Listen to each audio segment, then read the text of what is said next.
Okay, so a lot of people in my personal life and on different socials, because I have like multiple socials. I have Instagram, my YouTube, I'm on here on TikTok.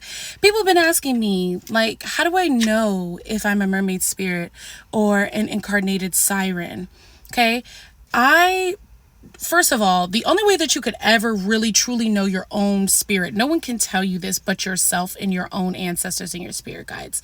So the only way that you can really know for yourself is if you do that inner work and meditate and do your own regressions, work through your own Akashic records, figure out your own source for yourself. All of us play a role in the cosmic ecosystem.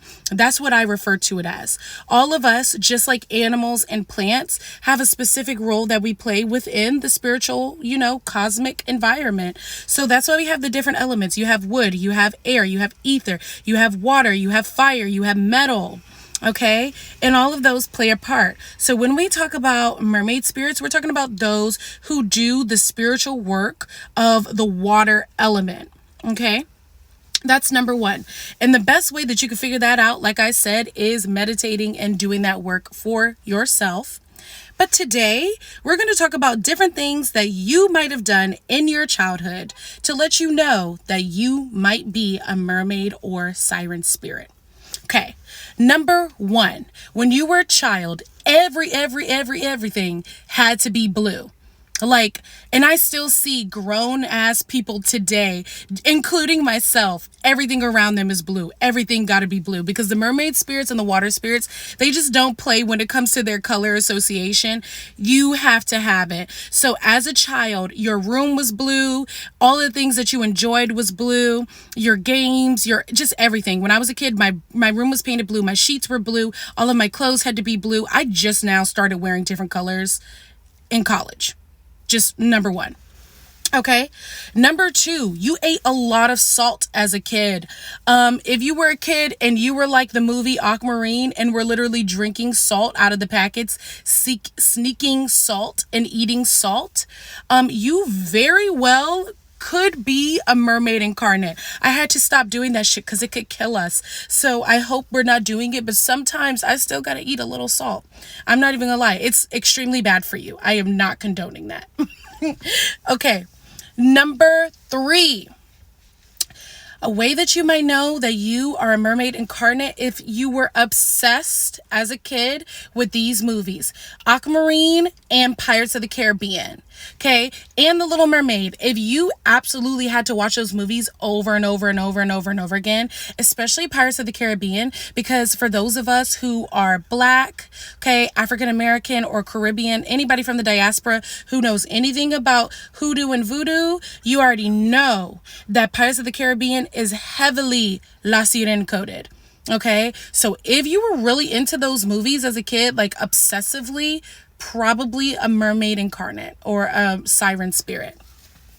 Number four, as a kid, prior to any introduction to water, as soon as you get in water the very first time, your parents said you were swimming like a fish.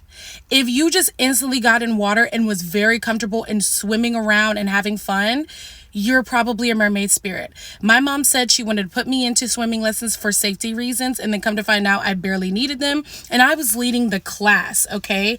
And then later on in my life, I became a lifeguard, all that stuff. So if you already, like the very first time you got in water, like you took a bath as a baby, you were quite comfortable with water, you were relaxed in water, soothed by water, definitely a mermaid spirit, okay? Like, no doubt about it.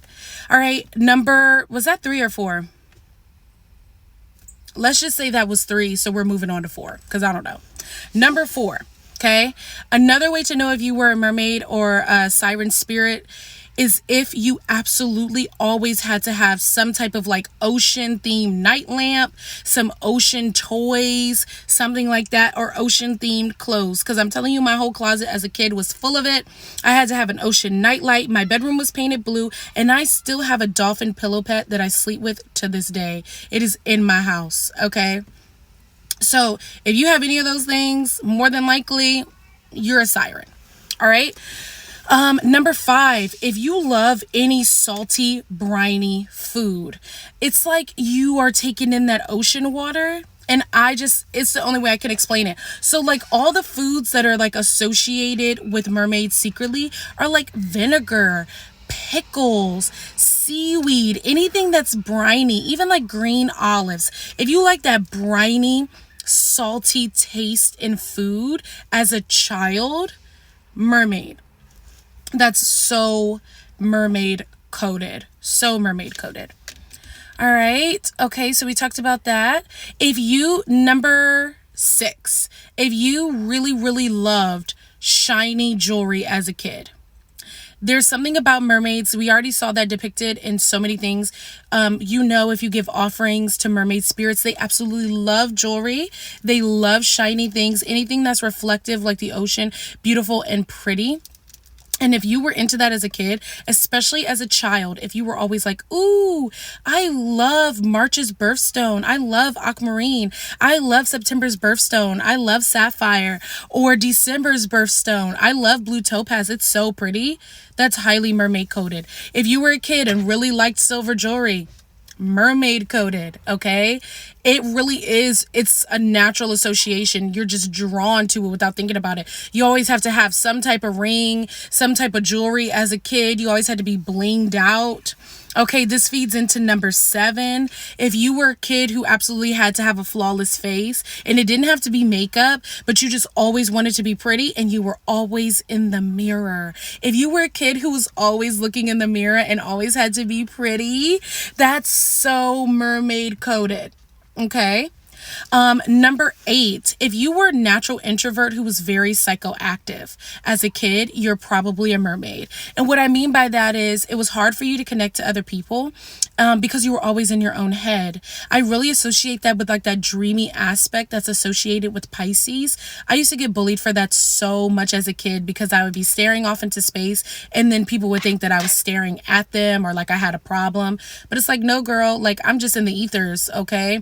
Like literally for fun, I would chill behind my parents' couch and build a fort with a blue blanket. So when the light hit it, it seemed like I was underwater, like in an underwater cave, chilling, writing stories and playing with my dolls, okay? And channeling literal mermaid spirits, because this goes into number 8 or number 9, girl, because I can't keep up anymore.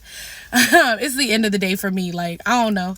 But the next one is if you channeled mermaid spirits through writing or talking or had a very active throat chakra. So as a kid, you were always talking about mermaids. You sung a lot or you wrote about mermaids. When I was a little kid, my mom and her aunts, like my aunts, her sisters, told me that I would just come up to them and start telling them stories about how I had like 1,000 sisters and we were all mermaids and we lived in this underwater kingdom together and blah, blah, blah. They didn't take it seriously, but it's like, where did I get that from? I also made up stories about like pirates and like living in the ocean and sailing on seas and stuff like that. Like, yeah, I might have got it from The Little Mermaid, but more than likely I was channeling mermaid spirits and didn't know it. Okay. Like, honestly. So if you were doing that as a kid, just off of your own volition, mermaid energy, mermaid spirit. Okay. Where are we? Either this is number 9 or number 10. Okay. You liked all that stuff. What's my last one? We talked about blue. I'm kind of getting lost in the sauce here. But yeah, roses. Thank you, Spirit. Oh my gosh. Okay, so last one. If you were into white roses as a kid and lavender, you just really, really like those flowers, or you just really, really like that scent growing up. Like when you were a kid, you just always had to use some lavender, or you really like white roses. You're probably giving yourself an offering or giving offerings to your mermaid spirits. When you have white roses around you or when you wear lavender, it invokes mermaid spirits. Okay, so these are some avant-garde ways that you might know you're a mermaid spirit through your childhood experiences. I'm going to put some more proper ones up, but this one is just like a really fun way that's just so... like, I just see it. It's so common. Like, everybody I know who associates themselves with mermaid spirits now has the same plight. So let me know in the comments if you agree with this or not. And then I'll probably do one that's more serious, okay? Like astrology-wise or just other things. But yeah.